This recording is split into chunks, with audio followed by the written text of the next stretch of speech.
Halo semuanya para pejuang PTN, kembali lagi bersama Kak Akib. Kali ini kakak akan memberikan informasi kepada kalian tentang Kartu Indonesia Pintar Kuliah atau disingkat sebagai KIP Kuliah. Nanti akan kakak berikan kepada kalian informasi tentang persyaratan untuk mendaftar KIP Kuliah, termasuk siapa saja sih yang bisa mendaftar KIP Kuliah. Lalu fasilitas apa yang kita peroleh setelah kita memperoleh KIP kuliah, dan terakhir bagaimana cara mendaftarnya supaya kita bisa mendapatkan beasiswa KIP kuliah. Seperti yang kita ketahui, Presiden Joko Widodo pada periode keduanya ini meluncurkan yang namanya Kartu Indonesia Pintar Kuliah.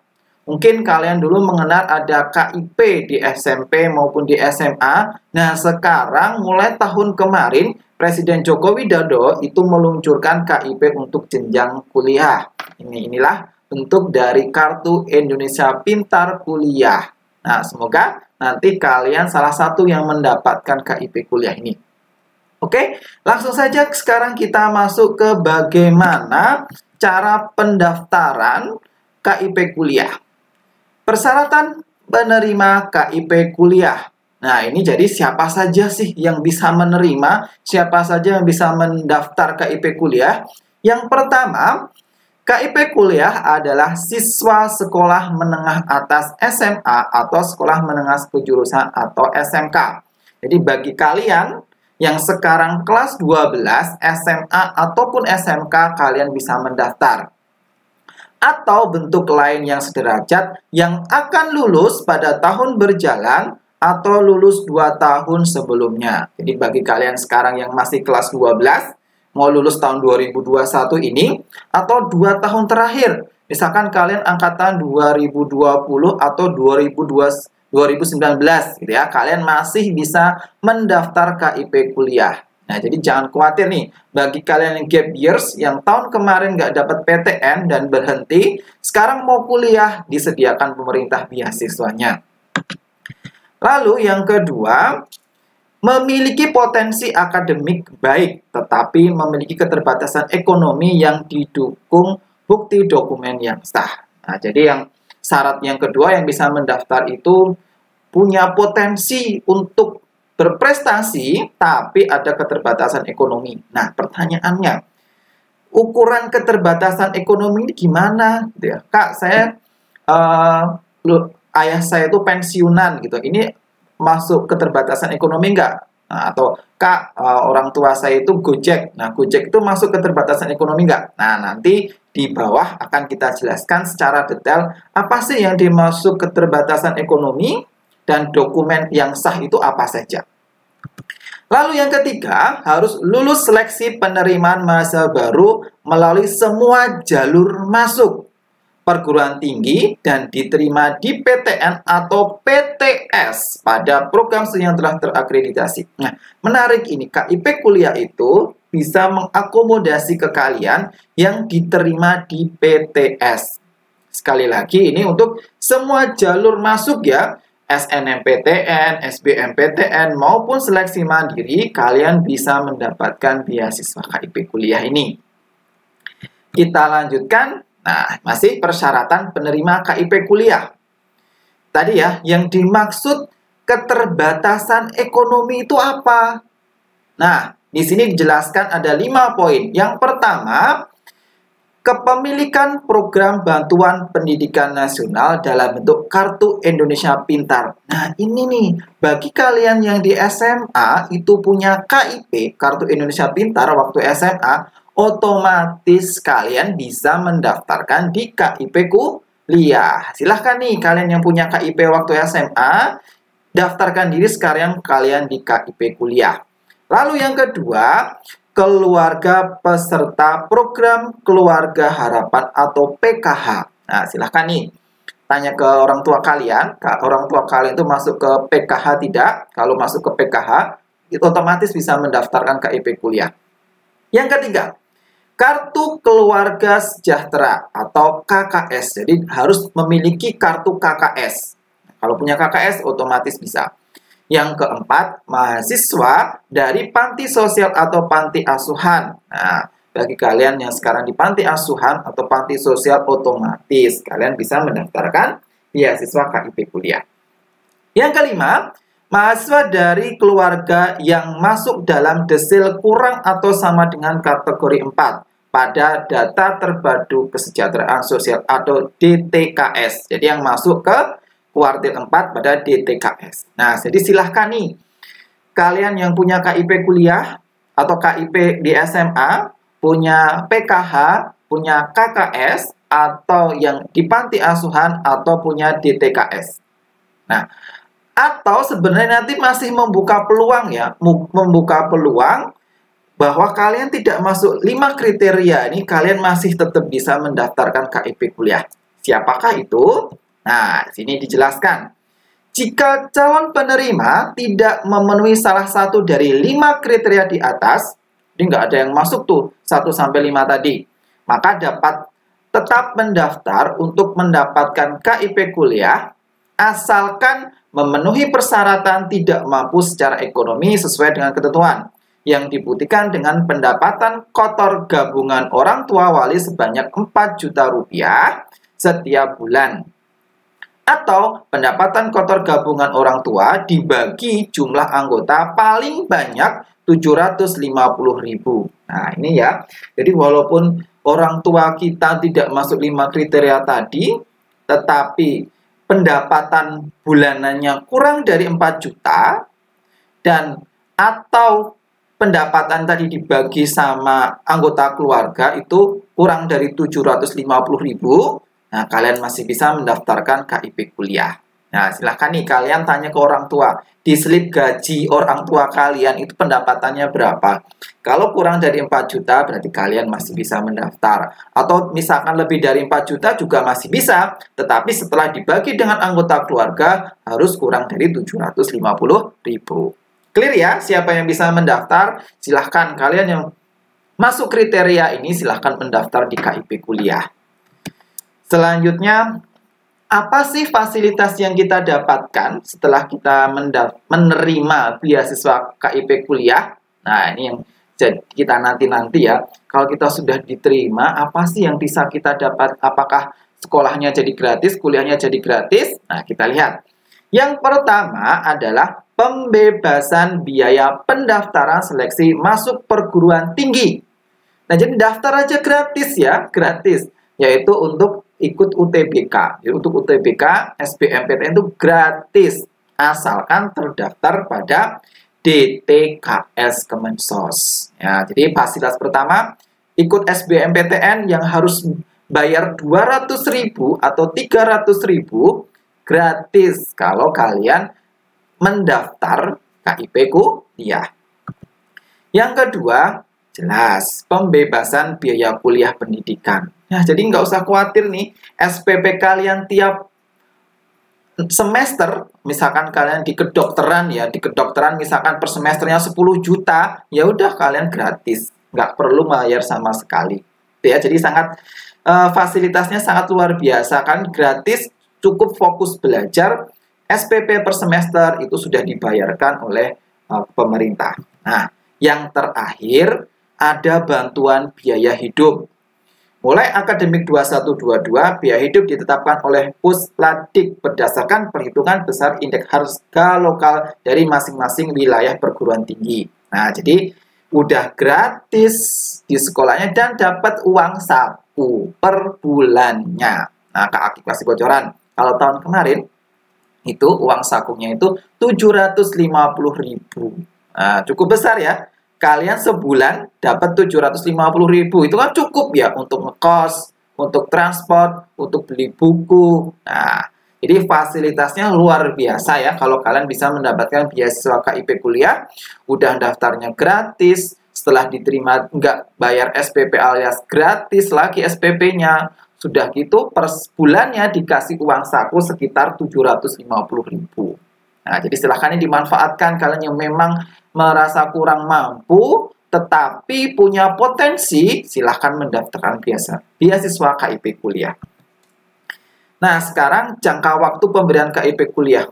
Apakah selama kita studi itu dapat beasiswa KIP kuliah. Kalau kita kuliah S1 misalnya 5 tahun atau molor jadi 7 tahun, apakah kita masih mendapatkan beasiswa KIP kuliah? Nah, ternyata untuk program profesi yaitu dokter gigi, dokter hewan di sini itu cuma 4 semester yang diberikan. Nah, jadi karena program profesi itu biasanya cuma memang 4 semester ya. Jadi 4 semester kalian sudah lulus dan free. Honors, apoteker, dan guru itu maksimal 2 semester. Ini untuk program profesi ya. Nah, ini yang sarjana. Nah, ini yang kebanyakan dari kalian S1 ya. Jadi S1 itu 8 bulan. S1 8 semester dan diploma 4. Jadi selama 8 semester kalian itu free, tidak membayar. Jadi memang kalau di S1 atau D4 itu rata-rata paling cepat itu kalian bisa 7 semester sampai 8 semester itu lulus. Nah, jadi harapan ya kalian lulus tepat waktu, 8 semester lulus, maka sudah free biaya kuliah. Diploma 3 dan diploma 2 itu 6 semester dan 4 semester.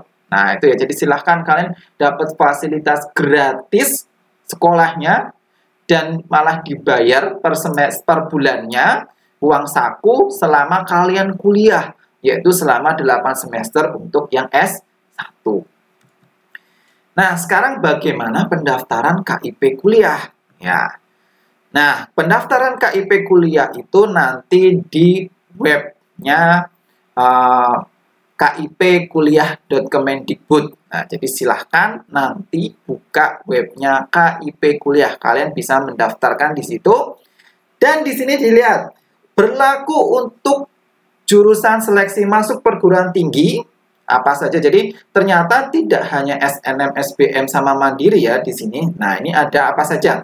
SNMPTN, SBMPTN, SNMPN. Jadi ini untuk Politeknik Negeri, SBMPN, Politeknik Negeri lagi, seleksi mandiri PTN maupun seleksi mandiri PTS. Bayangkan, semua jalur masuk di PTN maupun Politeknik Negeri maupun PTS di cover semuanya oleh KIP kuliah. Jadi jangan ragu-ragu kalian yang sekarang punya potensi untuk mendapatkan KIP kuliah, silahkan mendaftar. Mendaftarnya di webnya KIP kuliah. Atau bisa juga mendaftar di mobile apps ya, di Android atau di Play Store. Jadi silahkan download gitu ya nanti di KIP kuliah. Nah, kalian aja di Play Store gitu, kalian klik KIP kuliah. Nah, jadi kalian daftarnya itu nggak harus di web ya, bisa juga di aplikasi. Luar biasa ya, nih jadi silakan nih yang punya potensi semua jalur masuk gitu ya. Semua jalur masuk itu bisa di cover oleh KIP kuliah. Nah, sekarang bagaimana pendaftaran akun di SIM KIP kuliah dapat dilakukan melalui 2 cara.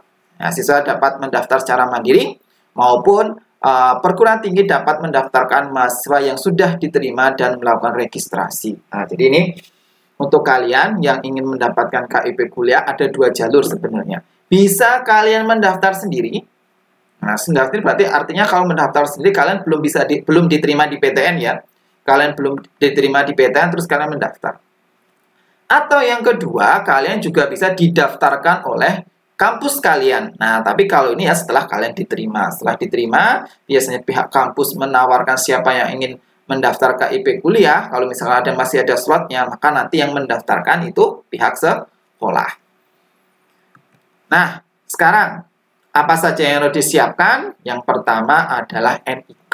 Nah, jadi nanti untuk mendaftarkan akunnya, akun KIP kuliah, seperti kalian kemarin ya mendaftar akun LTMPT, ini juga ada mendaftar akun KIP kuliah, itu NIK, NISN, NPSN. Nah, ini silahkan ya disiapkan. Ini sama seperti kalian mendaftar akun LTMPT kemarin ya.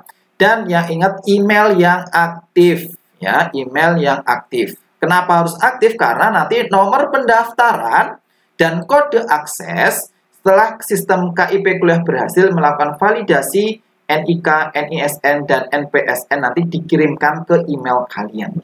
Ya, sekali lagi, siapkan juga email seperti kemarin LTMPT ya. Email yang tahu passwordnya ya, jangan lupa harus tahu passwordnya. Karena nanti nomor pendaftaran dan kode aksesnya akan dikirim via email. Nah, sekarang bagaimana tahapan pendaftaran KIP kuliah? Pendaftaran tadi bisa dua cara, bisa pakai webnya KIP. Nah, ini silahkan dicatat kip-kuliah.kemendikbud.go.id atau KIP Kuliah Mobile Apps berbasis Android. Nah, jadi bisa pakai komputer atau pakai HP kalian. Nah, nanti kakak kasihkan link ini ya. Link ini di deskripsi supaya kalian tinggal kopas atau tinggal klik aja. Itu ya, bisa di web atau bisa di aplikasi. Nah, kalau sudah, nanti kalian di kipkuliah.kemendikbud.go.id kalian suruh menginput. Nah, ini NIK kalian, NISN, dan NPSN. Silahkan nanti diinput. Nah, terus proses selanjutnya. Nah, kalau sudah proses selanjutnya, sistem KIP kuliah selanjutnya melakukan validasi. Nah, di cross check apakah NIK, NISN, dan NPSN serta kelayakan mendapatkan KIP kuliah. Jadi dicek dulu NIK, NISN, dan NPSN-nya. Jika proses validasi berhasil, maka sistem KIP kuliah selanjutnya akan mengirim nomor pendaftaran dan kode akses ke alamat email yang didaftarkan. Ya, jadi sudah memasukkan input itu, terus nanti diproses, kalian akan mendapatkan email notifikasi, yaitu berupa nomor pendaftaran dan kode akses. Sekali lagi, bisa mendaftarkan via web maupun di mobile apps, yaitu KIP kuliah. Nah, sekarang siswa masuk ke SIM KIP kuliah. Nah, jadi ini setelah kalian sudah mendapatkan nomor pendaftaran dan kode akses, nah kalian masuk ke SIM KIP kuliah dengan memasukkan nomor pendaftaran dan kode akses untuk menyelesaikan proses pendaftaran KIP kuliah dan memilih proses seleksi yang akan diikuti. Apakah SNMPTN, SBMPTN, SNMPN, atau SBMPTN atau Mandiri. Nah, jadi kalian bisa milih nih, sudah punya kode akses nomor pendaftaran, bisa milih kalian pengen masuk jalur mana. Ya sekarang yang buka SNMPTN ya kalian ikut SNM dulu. SNM gagal nanti ikut SBM atau SNMPN dan seterusnya. Nah, jadi di input nanti di sini nomor pendaftaran, kode akses, terus masuk. Nah, seperti itu. Siswa menyelesaikan proses pendaftaran di portal atau SIM KIP kuliah sesuai jalur seleksi yang dipilih pada seleksi nasional atau pada seleksi masuk di perguruan tinggi.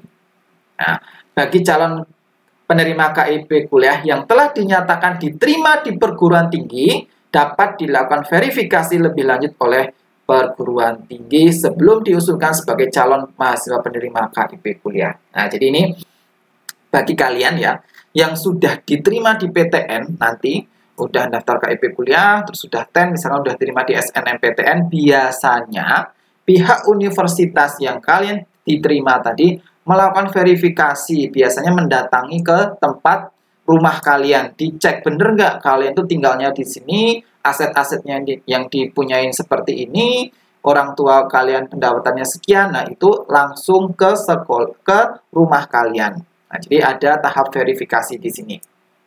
Nah, mungkin ini tadi ada yang belum terlalu jelas ya, alur pendaftarannya seperti apa, detailnya, karena tadi masih secara garis besar saja, nanti Kak Akib akan memberikan tutorial bagaimana mendaftarkan KIP kuliah. Silahkan ditunggu ya, nanti di video selanjutnya. Nah, ini alurnya pendaftaran KIP kuliah. Ini siswa login ke kip-kuliah.kemendikbud.go.id atau di mobile apps tadi. Kalau sudah, input NIK, NISN, NPSN, dan alamat email. Kalau sudah diinput, nanti pihak Kemendikbud itu akan mengecek ya, memverifikasi benar nggak NISN dan NPSN kalian, dicocokkan dengan NIK, dan dicocokkan juga dengan DTKS Kementerian Sosial. Nah, kalau sudah cocok, nanti NISN, NPSN, dan KIP itu valid, Nah, maka siswa mendapatkan nomor pendaftaran dan kode aksesnya dikirimkan via email tadi. Nah, kalau sudah, siswa menyelesaikan proses pendaftaran KIP kuliah. Silakan di sini ya, nanti ada detail kalian input pendapatan orang tua, input aset-aset yang kalian punya apa. Nah, nanti di langkah kelima. Selanjutnya, mendaftar dan mengikuti seleksi perguruan tinggi sesuai jalur masuk, bisa SNMPTN, SBMPTN, SNMPN, atau SBMPTN Mandiri pada panitia seleksi nasional atau panitia seleksi masuk perguruan tinggi.